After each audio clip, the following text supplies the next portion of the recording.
வணக்கம் சகாப்தம் காணொலி நேயர்களே. கனியமுதே அத்தியாயம் 33. அன்று காலை வண்டிக்கு பால் அளந்து ஊற்றி கணக்கு எழுதிவிட்டு நோட்டை கையோடு வீட்டுக்கு எடுத்துக்கொண்டு வந்தான் மலையமான். குளித்து சாப்பிட்டு முடித்தவன் நிதானமாக திண்ணையில் வந்து அமர்ந்து மாத வரவு செலவு கணக்கை பார்க்க துவங்கினான்.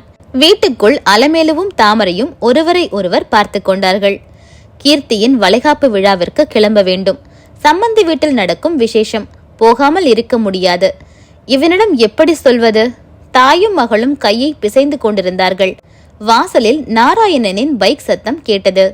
கை கொடுக்க ஒருவர் வந்துவிட்டார் என்கிற மகிழ்ச்சியில் அவர்கள் வெளியே வந்து பார்க்க, அவரோ மீசை துடிக்க மேல்மூச்சு வாங்க மலையமானின் எதிரில் கடும் கோபத்துடன் வந்து நின்றார்.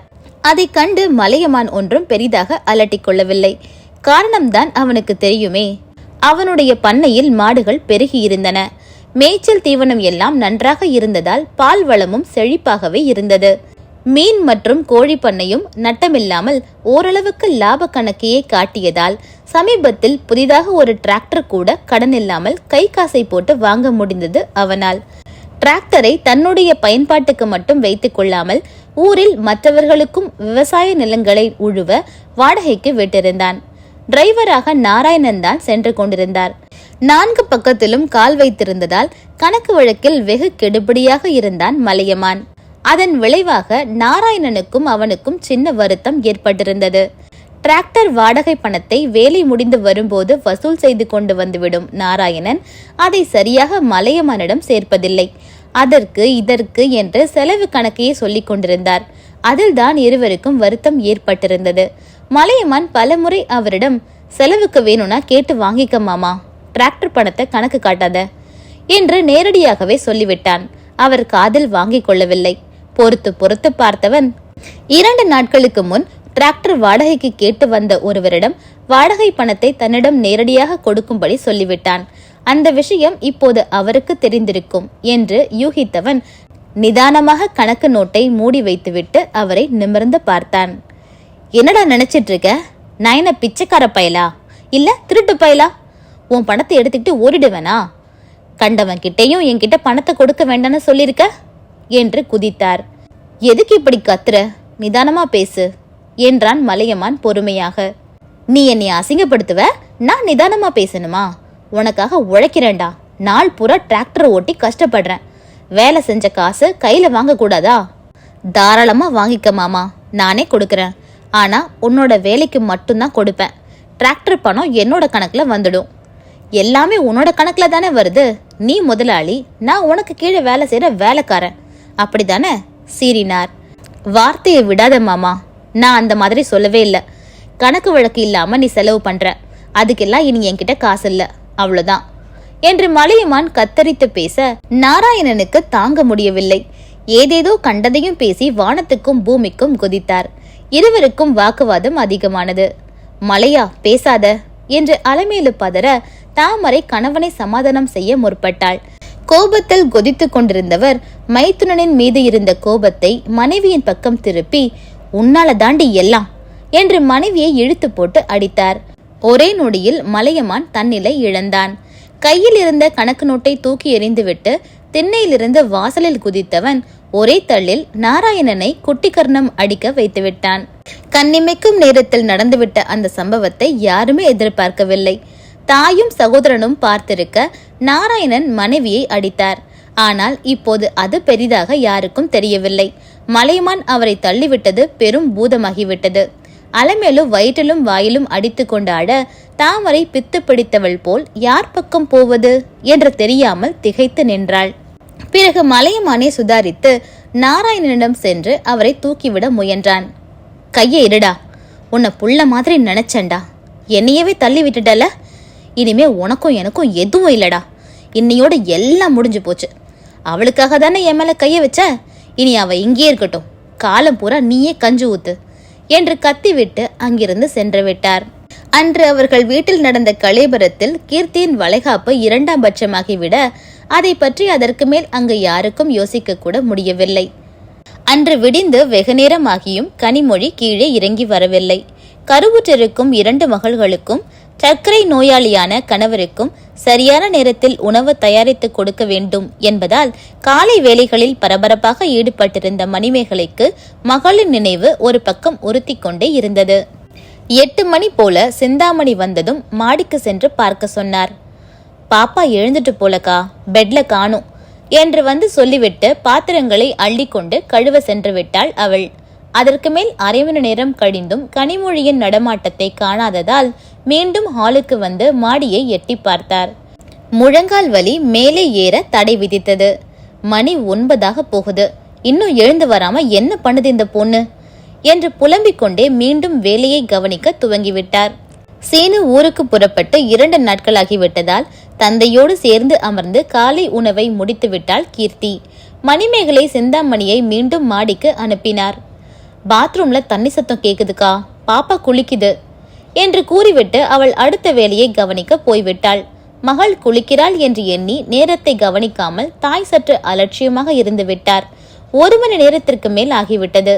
வேலைகளையெல்லாம் முடித்துவிட்டு கிளம்புறேன்கா என்று சிந்தாமணி வந்து நின்றதும், கிளம்புறியா, டைம் ஆயிடுச்சா என்று கையில் இருந்த மாத இதழை கீழே வைத்துவிட்டு நேரத்தை பார்த்தவர் அதிர்ந்தார். என்னடி இன்னும் கனிய காணும், என்ன பண்றா இன்னும் என்று சிரமப்பட்டு மாடிக்கு தானே ஏறினார். கூட சிந்தாமணியும் நடந்தாள். அப்போதும் அவளுடைய குளியலறையில் தண்ணீர் சத்தம் கேட்டுக்கொண்டிருந்தது. கதவை தட்டி கனி கனி என்று கூப்பிட்டு பார்த்தால் பதிலே இல்லை. பயந்து போய் சத்தம் போட்டு அக்கம் பக்கம் வீடுகளில் இருந்த ஆட்களை உதவிக்கு அழைத்து விட்டார். அதற்குள் கீர்த்தி தந்தைக்கு அலைபேசியில் அழைத்து சொல்லிவிட அவரும் பதறிக்கொண்டு வந்துவிட்டார். வெளியே இருந்து யார் என்ன சத்தம் போட்டும் உள்ளே இருந்து எந்த பதிலும் இல்லாததால் கதவை உடைப்பதை தவிர வேறு வழி இல்லாமல் போனது. உள்ளே இருப்பது பெண் என்பதாலும் அது குளியலறை என்பதாலும் சூழ்நிலை சற்று சங்கடமாகத்தான் இருந்தது. ஆனால் வேறு வழியில்லை. ஆட்கள் கதவை உடைக்க மணிமேகலை முதலில் உள்ளே சென்று பார்த்தார். மூச்சு பேச்சில்லாமல் தரையில் கிடந்தாள் கனிமொழி. பல் துலக்க வந்த போதே விழுந்திருப்பாளோ என்னமோ. சிங்கில் தான் தண்ணீர் கொட்டி கொண்டிருந்தது. ஐயோ ஐயோ என்று அடித்து கொண்ட மணிமேகலை ஆட்களை உள்ளே அழைத்து மகளை தூக்கச் சொன்னார். முதலுதவி கொடுத்து மயக்கத்திலிருந்து எழுப்ப முயன்றார்கள். அவளோ மரக்கட்டை போல் கிடந்தாள். அதற்கு மேல் தாமதிக்க கூடாது என்று மருத்துவமனைக்கு தூக்கிவிட்டார்கள். ஒரே ஊசி, 10 நிமிட நேரம், அவ்வளவுதான். கண் விழித்து விட்டாள் கனிமொழி. ஆனால் அவளை சுற்றி நின்றவர்கள் எல்லாம் சற்று நேரத்திற்குள் செத்து பிழைத்து விட்டார்கள். பிபி ரொம்ப லோவா இருக்கு, சாப்பிடுவாளா மாட்டாளா என்று கேட்டபடியே பிரிஸ்கிரிப்ஷனை கிறுக்கினார் மருத்துவர். மணிமேகலை பதில் சொல்ல முடியாமல் திணற அங்கப்பன் அதுக்கு கொஞ்சம் ஸ்ட்ரெஸ் என்று மகளுடைய நிலையை விளக்கினார். ரொம்ப நாள் இப்படி இருக்க கூடாது சார், சீக்கிரம் சரி பண்ண பாருங்க. பிபி ஃபிளக்சுவேஷன் இவ்வளவு இருந்தா டெலிவரி டைம்ல ப்ராப்ளம் ஆகும். ஏதாவது காம்ப்ளிகேஷன்ஸ் வந்தா ஆபரேஷன் கூட பண்ண முடியாது, ஜாக்கிரதை என்று கூறி மருந்து சீட்டை நீட்டினார். 10ஓடு 11, அத்தோடு இது 1 என்பது போல் அவர் பேச பெற்றவர்களின் வயிற்றில் புலியை கரைத்தது. அவர்களுக்குத்தானே மகள், மற்ற எல்லோருக்கும் சாதாரணம்தான். மலையமானுக்கு கூட அப்படித்தான் அவர்களுக்கு தோன்றியது. ஆனால் உண்மையில் மலையமானுக்கு கனிமொழி சாதாரணம்தானா? கனியமுதே அத்தியாயம் 33 நிறைவடைந்தது. அத்தியாயம் 34. கனிமொழிக்கு மனதோடு சேர்ந்து உடலும் பாதிக்கப்பட்டு வருவதைக் கண்டு பெற்றோருக்கு பதட்டம் அதிகமானது.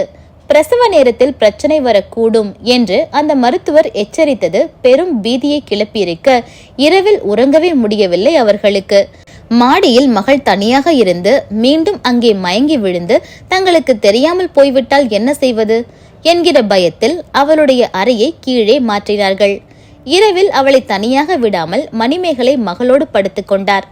கை குழந்தை மேல் எப்போதும் ஒரு கண் வைத்திருப்பது போல் பகல் நேரங்களில் அவள் மீது மணிமேகலையின் பார்வை இருந்து கொண்டே இருந்தது. இப்படியே மேலும் 1 மாதம் கழிந்துவிட கனிமொழியின் கர்ப்பம் 6வது மாதத்தை அடைந்திருந்தது. கீர்த்திக்கு செய்தது போலவே கனிமொழிக்கும் வளைகாப்பு செய்துவிட வேண்டும் என்பது பெற்றோரின் எண்ணம். ஆனால் அதற்கு மலையமானும் ஒத்துழைக்க வேண்டுமே. அங்கப்பன் மீண்டும் தன் முயற்சியை தொடங்கினார். இந்த முறை மலையமானிடம் நேரடியாக பேசுவதை தவிர்த்து அலமேலுவை பிடித்தார். பொண்ணுக்கு வளைகாப்பு பண்ணணும்க்கா, உங்க வீட்டு மருமக, நல்லதோ கெட்டதோ எதுவா இருந்தாலும் நீங்க தான் பார்த்து செய்யணும், செய்யுங்க என்று கூறிவிட்டு கிளம்பினார். இப்போது பெரிய பொறுப்பொன்று அலமேலுவிடம் ஒப்படைக்கப்பட்டிருந்தது. மகனிடம் பலமுறை அதை பற்றி பேச முயன்றார் தாய். அவனோ பிடிக்கொடுக்காமல் ஓடிக்கொண்டே இருந்தான். அப்படியும் ஒரு நாள் பிடித்து நிறுத்தி, வளகாப்பு போடணும், உன் கோபத்தை எல்லாம் கொஞ்சம் விட்டுட்டு இறங்கி வாப்பா என்று கூறினார். வெளியே கிளம்பியவன் அப்படியே திண்ணையில் அமர்ந்து விட்டான். அரை மணி நேரத்திற்கு அங்கிருந்து எழவே இல்லை. என்ன யோசித்தானோ, முகமெல்லாம் சிவந்து கன்றி போய் பார்க்கவே சகிக்கவில்லை தாய்க்கு.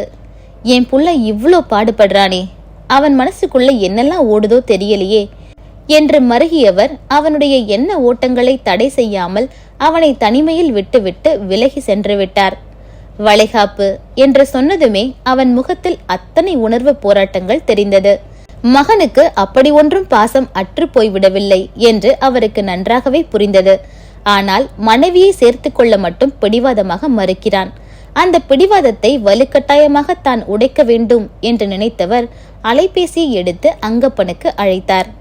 நீங்க வளகாப்புக்கு நாள் குறிச்சிட்டு பிள்ளைய கொண்டு வந்து இங்க வீட்டுல விடுங்க, நான் மலையன்கிட்ட பேசிக்கிறேன். வீட்டுக்கு வந்து நிக்கிற பொண்ண அப்படி ஒன்னும் கழுத்தை பிடிச்சு வெளியே தள்ளிட மாட்டான், நான் பாத்துக்கிறேன் என்றார். அங்கப்பனுக்கு அதில் கொஞ்சம் தயக்கம் இருக்கத்தான் செய்தது. அவனுடைய சம்மதம் இல்லாமல் பிடிவாதமாக திணித்து விடுவது போல் மகளை அங்கு போய் விடுவது சரிவருமா என்று தயங்கினார். ஆனால் மணிமேகலைக்கு அப்படி எந்த தயக்கமும் இல்லை. மகளின் துன்பம் எந்த வகையிலாவது தீர்ந்தால் சரி என்பதே அவருடைய கொள்கை. அதற்காக யாரை பிடிவாதப்படுத்தினாலும் கட்டி போட்டு காரியம் சாதித்தாலும் அவருக்கு பிரச்சனை இல்லை. அந்த அம்மா வர சொல்லிட்டாங்கன்னா கனியை அனுப்ப வேண்டியதுதான், அவங்களுக்கு சமாளிக்கிற திறமை இல்லாமலா வர சொல்லி இருப்பாங்க என்றார். இருந்தாலும் மாப்பிள்ள வர சொல்லாம எப்படி என்று இழுத்தார் அங்கப்பன்.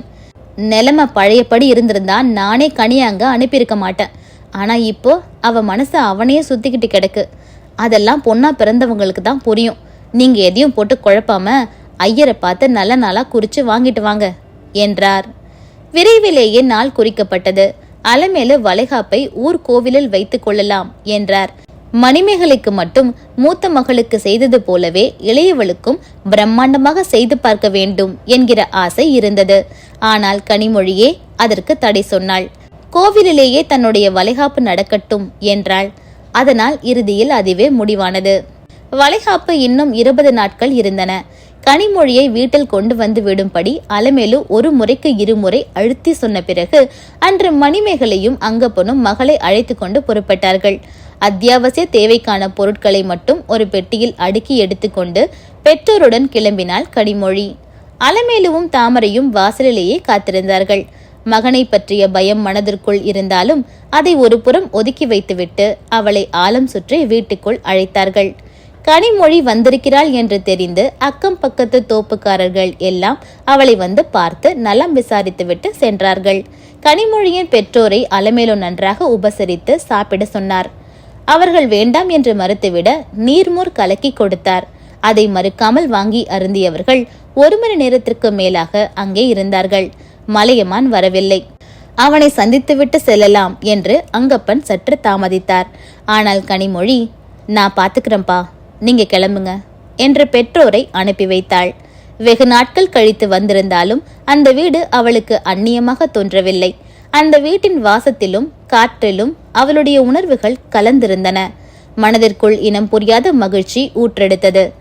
மலையமான் எப்போது வருவான் என்கிற எதிர்பார்ப்பும், வந்து தன்னை பார்த்துவிட்டு கத்துவானோ என்கிற பயமும் கலந்த கலவையான உணர்வோடு அவனுக்காக காத்திருந்தாள். அசதியா இருக்கும், கொஞ்ச நேரம் படுத்து தூங்க கண்ணு என்றார் அலமேலு. இருக்கட்டும் அத்தை என்றாள் கனிமொழி. வெடுக்கென்று சமையலறையிலிருந்து எட்டி பார்த்தாள் தாமரை. அத்தையா என்று எக்களித்தது அவள் மனம். வந்த சிரிப்பை உதட்டுக்குள் அடக்கி கொண்டு தாயை பார்த்து என்றாள் கேலியாக. எல்லாம் கனிமொழியின் பார்வையில் படாமல் மறைந்து நின்றுதான். அலமேலுவுக்கும் ஆச்சரியம்தான். ஆனால் அவர் காட்டிக்கொள்ளவில்லை. முதிர்ச்சியின் பக்குவம் அவரிடம் இருந்தது. மருமகளின் மாற்றத்தை இயல்பாக ஏற்றுக்கொண்டவர், சரி அப்படின்னா ட்ரெஸ்ஸையாவது மாத்திக்க, இந்த புடவை ரொம்ப கனமா இருக்க மாதிரி தெரியுதே என்றார். மலையமானுக்காகத்தான் புடவை உடுத்தி கொண்டு வந்திருந்தாள் கனிமொழி. அதை அவன் வருவதற்கு முன் மாற்ற விரும்பாமல், அவர் ஏன் இன்னும் வீட்டுக்கு வரல, இந்நேரம் வந்திருக்கணுமே என்றாள். எங்க கண்ணு, இப்பெல்லாம் காலையில வந்து குளிச்சுட்டு போறவன் அப்புறம் சாமத்துல தான் வாரான். சில நாளைக்கு அதுவும் இல்ல என்றார் வருத்தத்துடன். கனிமொழி மௌனமாகிவிட்டாள். அப்படின்னா இப்போதைக்கு வரமாட்டானா? ஏமாற்றத்துடன் பெருமூச்சு விட்டாள். அதற்கு பிறகு சற்று நேரம் மாமியாரோடு சாதாரணமாக பேசிக் கொண்டிருந்தாள்.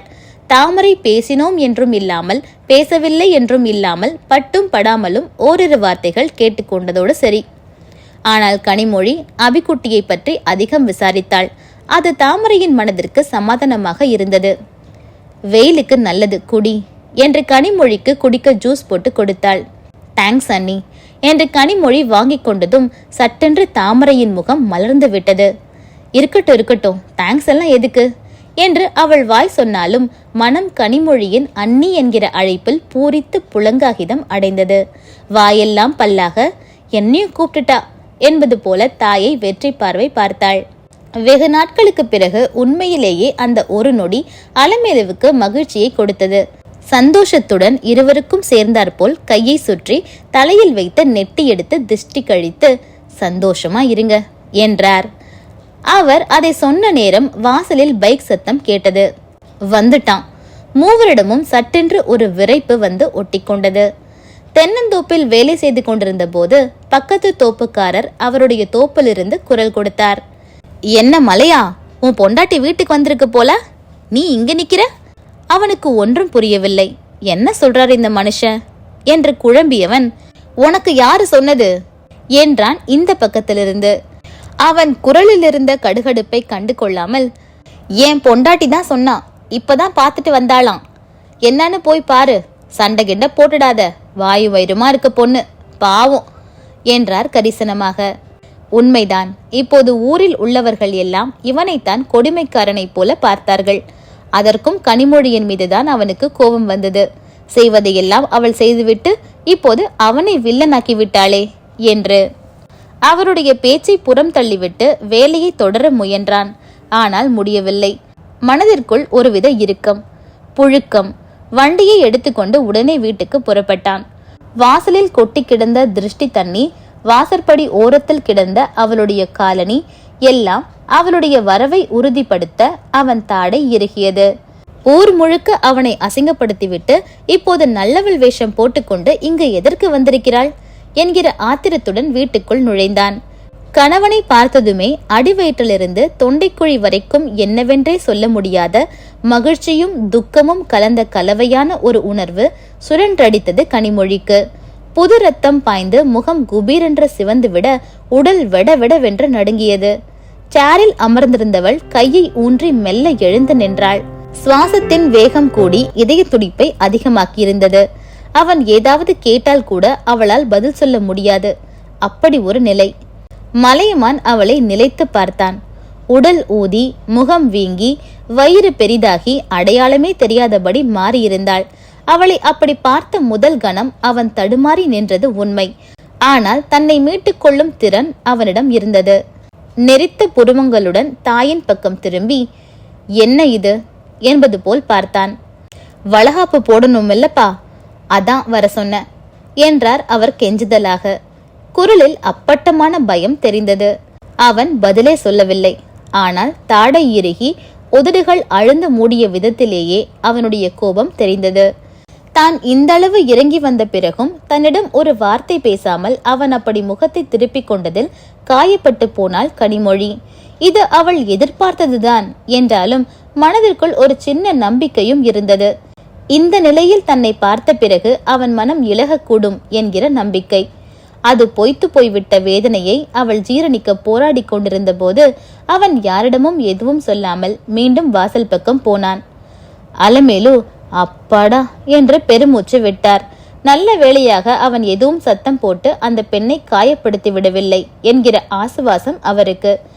ஆனால் அவன்தான் வாயை திறக்காமலே அவளை காயப்படுத்தி விட்டானே. தாமரை மெல்ல வாசல் பக்கம் எட்டி பார்த்துவிட்டு, போன் பேசிக்கிட்டு இருக்கான் என்றாள் கிசுகிசுப்பாக. பேசட்டும் பேசட்டும், எப்படியோ நம்ம கிட்ட பிரச்சனை பண்ணாத வரைக்கும் நல்லது என்று மகளிடம் கூறிவிட்டு, போக போக எல்லாம் சரியாயிடும் கண்ணு என்று மருமகளுக்கு ஆறுதல் சொன்னார் அலமேலு. கனிமொழி ஆமோதிப்பாக தலையசைத்தாள். ஆனால் அவள் முகம் களை இழந்து விட்டது. ஒரு 10 நிமிடம் கழிந்திருக்கும்.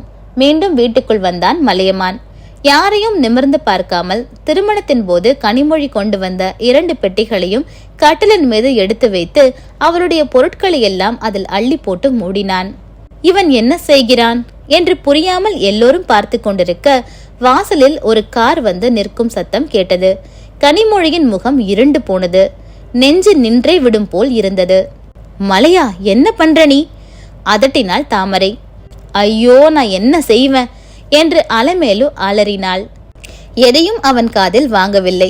மனைவியின் பழைய பெட்டி 2, புது பெட்டி 1, 3ஐயும் எடுத்து சென்று காரின் டிக்கியில் ஏற்றி மூடிவிட்டு வீட்டுக்குள் நுழைந்தான். அன்பு, பாசம், இரக்கம், கனிவு என்று எந்த மென்மையான உணர்வுகளும் இல்லாத இயந்திரம் போல் இறுகி போன முகத்துடன் மனைவியை ஏறிட்டு பார்த்தான். அவளுடைய பார்வை தவிப்புடன் அவன் கண்களை தழுவியது. அவனிடம் எந்த எதிர்வினையும் இல்லை. அவள் கையை பிடித்து தரதரவென்று இழுக்காத குறையாக வெளியே அழைத்து கொண்டு வந்து காருக்கு அருகில் நிறுத்தி காரின் கதவை திறந்துவிட்டு கிளம்பு என்றான். அவன் முகத்தையே விழியகற்றாமல் பார்த்து கொண்டிருந்தவளுக்கு கடகடவென்று கண்ணீர் கொட்டியது. அந்த கண்ணீரை இன்னும் சற்று நேரம் பார்த்தால் கூட தன் உறுதி உடைந்து விடும் என்று பயந்தானோ என்னமோ. சட்டென்று பார்வையை அவளிடமிருந்து பிரித்து டிரைவரை பார்த்து, வீடு தெரியும்ல, கொண்டு போய் விட்டுடு என்றான். அவன் டிரைவரிடம் பேசிக் கொண்டிருக்கும் போது அவனுடைய 2 கன்னங்களையும் தாங்கி தன் பக்கம் திருப்பியது அவளது மென்கரங்கள். இப்போது அவனுக்கு அதிர்ச்சி. அவனுடைய இதயம் படபடவென்று பறையறைந்தது. கனிமொழி கணவனின் முகத்தை கைகளில் ஏந்தி அவன் கண்களுக்குள் பார்வையால் உறவாடினாள். என்ன நடக்கிறது என்று புரியாமல் அவன் திகைத்து நிற்கும் போதே எக்கி அவன் நெற்றியில் அழுத்தமாக முத்தமிட்டாள். ஒருவரை ஒருவர் பார்த்தபடி ஓரிரு நொடிகள் மௌனமாக கழிந்த பிறகு, எனக்கு நிஜமாவே தெரியல, அப்படி என்ன நான் பண்ணிட்டேன் என்றாள் மெல்லிய குரலில். அந்த குரலில் இருந்த இயலாமை, வருத்தம், ஏக்கம், எதற்கும் வார்த்தைகள் இல்லை. வார்த்தைகளுக்குள் அடைத்துவிட முடியாத உணர்வுகள் அவை. இப்போது மலையமானுக்கு நெஞ்சை அடைத்து காதுகளுக்குள் ஓவென்ற இரைச்சல். அன்று அவள் பேசிய வார்த்தைகள் எப்படி அவனை பாதித்ததோ அதற்கு சற்றும் குறைவில்லாமல் இந்த முத்தமும் அவனை புரட்டி போட்டுவிட்டது. அசையவே முடியாமல் ஸ்தம்பித்து போய் நின்றுவிட்டான். தங்கத்துல தாலி கட்டி தலவாழ விருந்து வச்சு தானியமும் தனமுமா வண்டி கட்டி வந்தவளே, கட்டுனவன் துணையில்லாம தரிசாத்தான் போனியாமா, வண்டி மாட்டு சீரோட வயக்காட்டு வரப்போட வாக்கப்பட்டு வந்தவளே, வீடு வந்து சேராம வாசலோட போனியாமா, வாழா வம்சம்னு வழி வழியா வந்த சொல்ல வழக்கொழிக்க வேணும்னு கொலை கொழுந்து சுமந்துக்கிட்டு கௌரதியா வந்தவளே, கொண்டவன் துணையில்லாம கெட்டழிஞ்சு போனியம்மா என்று ஒப்பாரி வைத்து ஓங்கி அழும் அலமேலுவின் குரலில் தாயின் பக்கம் திரும்பி பார்த்துவிட்டு மனைவியை பார்த்தான். அதற்குள் அவள் காரில் ஏறி அமர்ந்திருந்தாள். அவன் பார்த்து கொண்டிருக்கும் போதே கார் மெல்ல நகர்ந்து வேகமெடுக்க எலாஸ்டிக் இழுபடுவது போல் இவன் உயிர் இழுபட்டு அவளோடு சென்று கொண்டிருந்தது. விட்டுட்டியேடா, விட்டுட்டியேடா என்று மனசாட்சி அவனை சாட்டி கொண்டு விளாச துவங்கியதும் அவன் தவித்து போனான். இவ்வளவு நாளும் அவதானே தப்பு செஞ்சான்னு நினைச்சுக்கிட்டு இருந்தோம். இப்ப எப்படி நமக்கு இந்த குற்ற உணர்ச்சி என்கிற எண்ணமும் குறுக்கே ஓடியது. ஒன்றும் புரியவில்லை.